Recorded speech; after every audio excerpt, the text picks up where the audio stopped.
क्या जेन-ज़ी ऐसी ही है?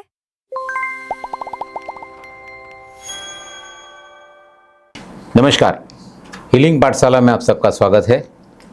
आज का एक जो टॉपिक है वो मैं इतने दिन से टीवी में देख रहा था। अभी टीवी वाला तो बात अलग है, न्यूज़ में जो आ रहा था जंतर मंतर में हुआ, लेकिन उससे सबका ध्यान जंतर मंतर के बदले एक जगह होना चाहिए, जेन-ज़ीज़। मैं अलग किस्म का आदमी हूँ, एज यू नो, कि मैं सीधा जेन-ज़ी, मिलेनियम ये सब बैनर या थप्पा लगाने में नहीं मानता। लेकिन मैं अभी लोग नाम देते हैं तो ठीक है, लेकिन आज की जनरेशन ऐसे बोलो तो जो नई पीढ़ी आई है वो और ट्रेंडिंग भी है। तो सोशल मीडिया के हिसाब से अलग बात है, ट्रेंडिंग है, लेकिन हमें डील तो रेगुलरली इनके साथ ही करना है ना। तो जो भी हुआ वो पॉलिटिकल हुआ, उनका नीड है, वो हमारा सब्जेक्ट नहीं है इस प्लेटफॉर्म पे, तो हम उसमें नहीं उतरेंगे। लेकिन बात यह है कि वो अंदर से इतना रिबेल करके आए, तो क्या घर पे भी ऐसे हैं क्या? व्हाट यू से? नहीं, मुझे ऐसा लगता है कि थोड़ा सा अगर पीछे देखा जाए तो मेरी या आपकी, हमारी जो जनरेशन है, हमने हमेशा पेरेंट्स ने कहा मान लिया। जैसे मुझे याद है जब मैं छोटी थी तो मम्मी बोलती थी सैटरडे को हम बाल में तेल नहीं लगाते हैं, या वेडनेसडे को मूंग खाते हैं, घर के बाहर कुमकुम से स्वस्तिक बनाते हैं। ये सभी चीज़ें मम्मी ने बोला इसलिए मान लिया, कभी सवाल नहीं पूछा कि क्यों करते थे। क्योंकि अभी जो जनरेशन्स आ रही हैं वो शायद मेंटली हमसे ज़्यादा डेवलप्ड हैं, ज़्यादा ओपन माइंडेड हैं। नई चीज़ें ऐसा नहीं है कि तुरंत स्वीकार लेते हैं, बट जो उनको अच्छा लगता है वो स्वीकार कर लेते हैं। और ऐसा भी नहीं है कि पुराना उनको नहीं चाहिए, पर पुराना जो कर रहे थे वो क्यों कर रहे थे उसका जब तक अगर जस्टिफाइबल आंसर नहीं मिलता है तो वो उन चीज़ों को स्वीकार नहीं करते हैं, ऐसा मुझे लगता है।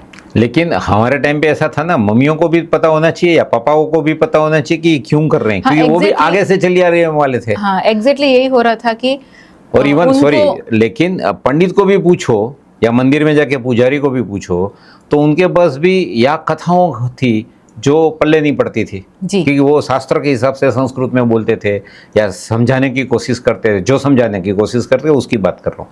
या बोलते थे नहीं ये पीडीओसी चली आ रही, इससे आपका भला होगा, तो हम मानते हैं भला हो रहा है ना, बुरा तो नहीं हो रहा है। तो मुझे जो लगता है अगर इनको युगास के साथ अगर थोड़ा सा जोड़ा जाए तो श्री श्री युक्तेश्वर गिरी जी की जो होली साइंस बुक है उसमें युगास को जिस तरह से डिस्क्राइब किया गया है कि अप्रॉक्सीमेटली 1699 में कलयुग ख़त्म होके एसेंडिंग द्वापर युग शुरू हुआ है।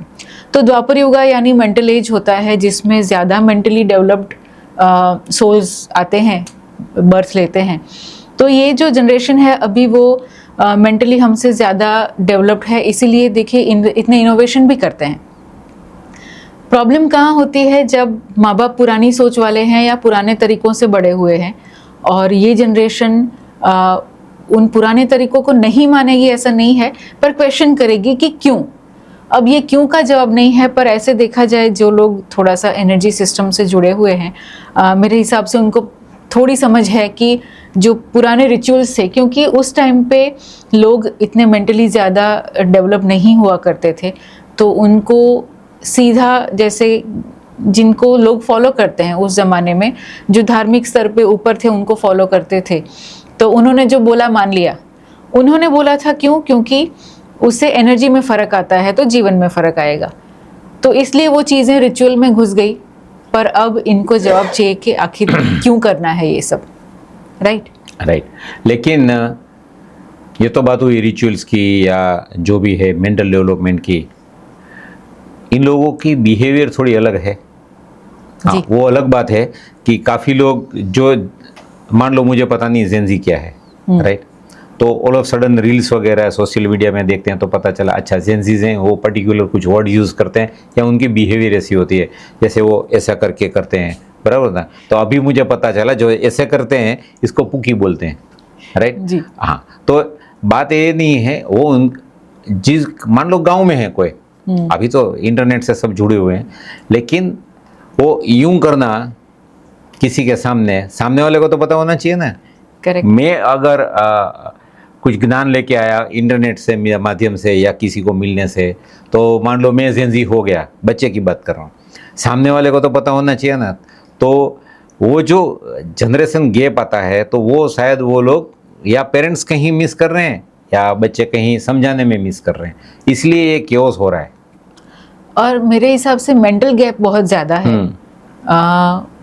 इसीलिए जो ये हर सवाल में, हर बात में जो ये क्यों वाला सवाल आता है, उसका जवाब नहीं है पेरेंट्स के पास, और बच्चे सीधा मानना नहीं चाहते हैं। नहीं, लेकिन यहाँ में थोड़ा ऐसा था, सोच रहा हूँ कि शायद जो हम लोग जिस हिसाब से परवरिश हुई है या हमारे पेरेंट्स की हुई है, तब कुछ चीज़ें हम अंधविश्वास है नहीं, लेकिन ठीक है सब कर रहे हैं, बुरा नहीं है, तो थोड़ा मानने में क्या फर्ज है।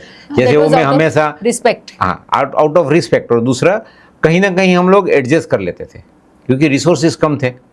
तो एक कमरे में 10 लोग सोना, काफ़ी घर में मैंने देखा है, तो वो लोगों को प्रॉब्लम नहीं था। अभी छोटा बच्चा भी बोलता है मुझे हमारा कमरा कब अलग मिलेगा, अभी तू इत्तू सा है भाई।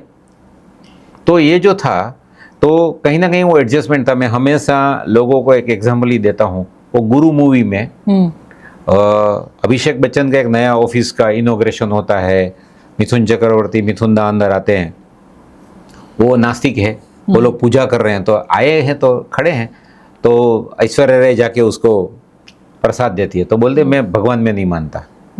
तो उसने बहुत, उसका जो ये डायलॉग है ना, वो मुझे बहुत अच्छा लगता है।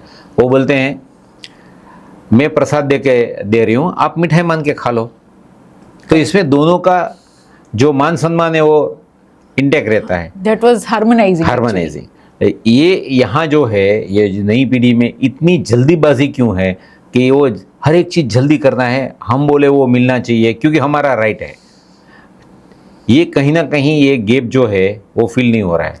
हाँ, और ठहराव नहीं है। हाँ। वो मुझे लगता है क्योंकि इतनी सारी चीज़ें, इतना सारा एक्सपोजर मिल गया। मैं बोलती हूँ कि हमारी पीढ़ी लकी थी कि हम बिना मोबाइल के बड़े हो गए।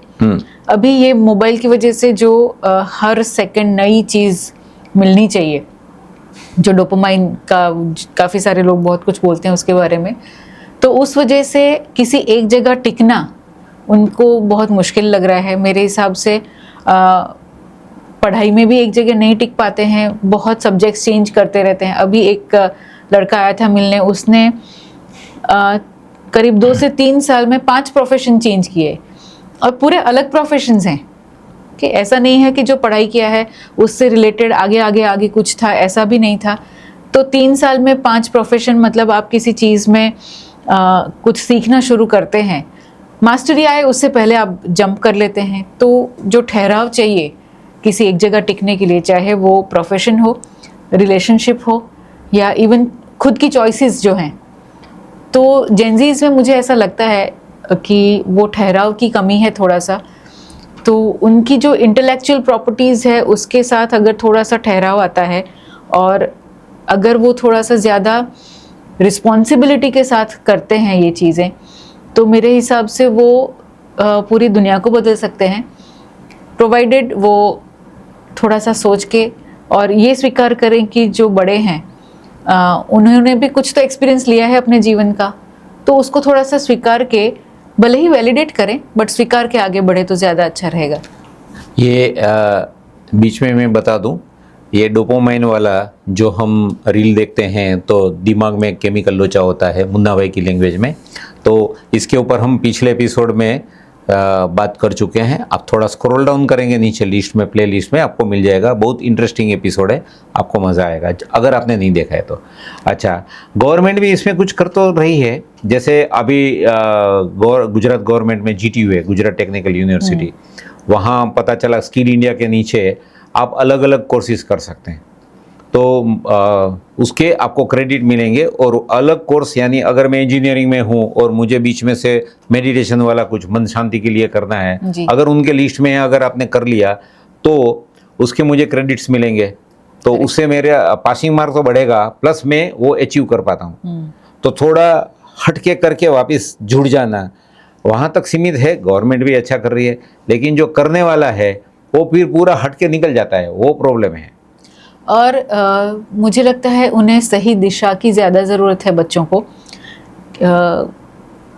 क्योंकि अभी वो ऐसा मानते हैं कि मैं जो करूं या मैं या मेरे दोस्त, मतलब पूरी जनरेशन को ऐसा लगता है कि हम लोग जो करते हैं वो ज़्यादा सही है। मैं ये नहीं कहती कि वो गलत है, पर थोड़ा सा एक्सपीरियंस की कमी की वजह से, क्योंकि ठहराव भी नहीं है, तो वो एक जगह टिक नहीं पाते हैं। उन्हें ये नहीं समझ में आता है कि कौन सा प्रोफेशन मेरे लिए सही है।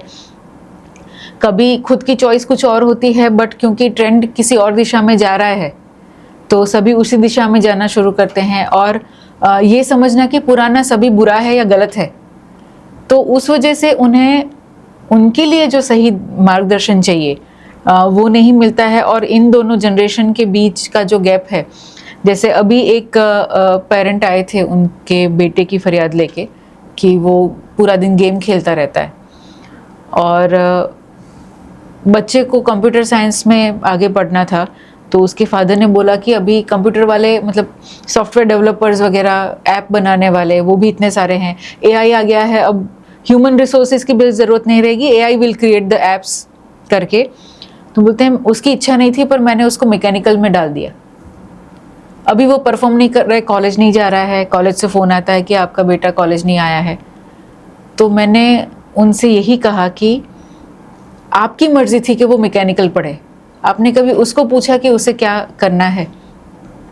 तो ऑफ कोर्स एक्सपीरियंस से ज़्यादा चीज़ें पता चलती है, पर जब आप बच्चों को, स्पेशली पेरेंट्स बच्चों को जब फोर्सफुली चीज़ें अपनी मर्ज़ी से करवाना चाहते हैं कि नहीं मैं चाहता हूँ क्योंकि मेरे हिसाब से ये ट्रेंड है या ये एवरग्रीन लाइन है। ऑफ कोर्स मैकेनिकल लाइन हमेशा कुछ चीज़ें ऐसी है जिसमें डेफिनेटली ह्यूमन रिसोर्सेज की ज़रूरत पड़ती ही है, बट वो पेरेंट की मर्ज़ी थी, बच्चे की नहीं थी। या आप बच्चे को टेक्निकली या जिस तरीके से समझा सकते हैं या काउंसलिंग करवा सकते हैं, उसको ये चीज़ समझ में आनी चाहिए कि उसके लिए क्या सही है। क्योंकि जब प्रोफेशन चूज़ करने की बात आती है, मतलब बच्चा इतना भी छोटा नहीं है, 16, 17, 18 साल का तो होगा ही। तो नो डाउट कि पेरेंट्स के जितना एक्सपीरियंस नहीं है, पर शायद ट्रेंड उनको ज़्यादा पता है कि अभी क्या चल रहा है। तो दोनों के बीच में का जो रास्ता है, मेरे पास उसी में थोड़ा कॉन्ट्राडिक्ट वाला एक्सपीरियंस है, लेकिन वो ये हम नेक्स्ट एपिसोड में बात करते हैं। इंटरेस्टिंग टॉपिक है, कंटिन्यू रहेगा, लेकिन आप लोगों को वो भी देखने में मज़ा आना चाहिए ना, और कुछ समझना है इससे, ताकि आपको टेक अवे ले जाए।